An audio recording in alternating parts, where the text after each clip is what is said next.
धर्म को इंग्लिश में क्या कहते हैं? रिलीजन, और उर्दू में मजहब। बचपन से हमें यही बताया और पढ़ाया गया है, लेकिन क्या आपको पता है कि धर्म को रिलीजन या मजहब कहना उतना ही गलत है जितना समुद्र को कुआं कह देना?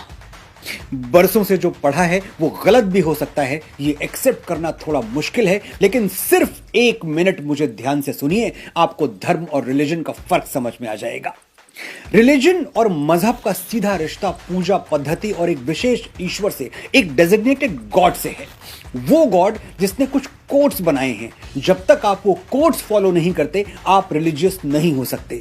जैसे नमाज और कुरान पढ़े बिना, रोजा या ज़कात में विश्वास किए बिना आप मुसलमान नहीं हो सकते।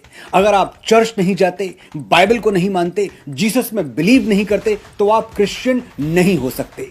यानी इस्लाम और क्रिश्चियनिटी रिलीजन्स हैं, कोड्स पे चलते हैं। जो किताब में लिखा है वो मानो, नहीं माना तो आप रिलीजियस नहीं हैं। और धर्म क्या है? मत मानिए कोई किताब, मत बजाइए किसी मंदिर में घंटी, मत उतारिए किसी देवी देवता की आरती, फिर भी आप धार्मिक हो सकते हैं, क्योंकि फॉलो करने के लिए कोई कोड है ही नहीं, आसमान से कोई किताब उतरी ही नहीं। तो फिर श्रीमद् भगवद गीता और रामायण क्या है? सिर्फ अच्छा, कामयाब और भरपूर जीवन जीने का मैनुअल। इन ग्रंथों का धर्म से कोई रिश्ता नहीं है। धर्म का मतलब पूजा पद्धति नहीं, जीवन शैली है। It's not a way of worship, it's way of living. धर्म वो यूनिवर्सल लॉ है जो किसी पर भी अप्लाई हो सकता है। इसका कोई लेना देना हिंदू, मुस्लिम, सिख या ईसाई से नहीं है। कोई भी धार्मिक हो सकता है। हमारे मुसलमान और क्रिश्चियन भाई बहन भी धार्मिक हो सकते हैं, लेकिन एक हिंदू रिलीजियस नहीं हो सकता। 1 रूम वाला हवेली में आने का सपना तो देख सकता है, लेकिन हवेली वाला 1 रूम में जाने का सपना क्यों देखेगा? Common sense. ऋषि चारवाक के बारे में पढ़िएगा। वो नास्तिक थे, किसी देवी देवता या कर्मकांड में विश्वास नहीं करते थे, फिर भी हम उनको ऋषि मानते हैं। गौतम बुद्ध ने तमाम सनातन परंपराओं को ठुकरा दिया, और सनातन ने क्या किया? उनको 9वां अवतार कह के अपना लिया। ये है धर्म।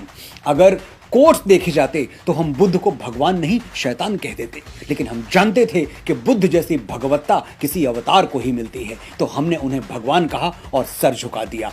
ये है धर्म। लेकिन धर्म को डिफाइन कैसे करेंगे? सिंपल डेफिनेशन, जैसे मनुस्मृति ने किया है। धृति क्षमा दमोस्तेयम शौचमिंद्रिय निग्रह धीर विद्या सत्यम क्रोधो दशकम धर्म लक्षणम। धार्मिक होने के लिए 10 क्वालिटीज आप में होनी जरूरी हैं। Patience, forgiveness, suppressing the desires, honesty, purity, control on senses, wisdom, knowledge and anger management. ये 10 मेरिट्स आपके अंदर हैं तो आप धार्मिक हैं। कहीं ये नहीं लिखा कि कौन से मंदिर में जाना है, कौन से व्रत उपवास रखने हैं।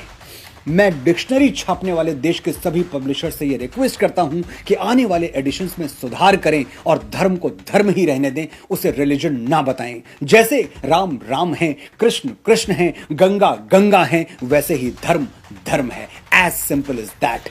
ये डिक्शनरीज तो खैर जब बदलेंगी तब बदलेंगी। आप अपनी भाषा और सोच अभी से बदल सकते हैं। आप धर्म के विशाल समुद्र में तैरना चाहते हैं या रिलीजन के कुएं में फुदकना, ये फैसला मैं आप पर छोड़ता हूं।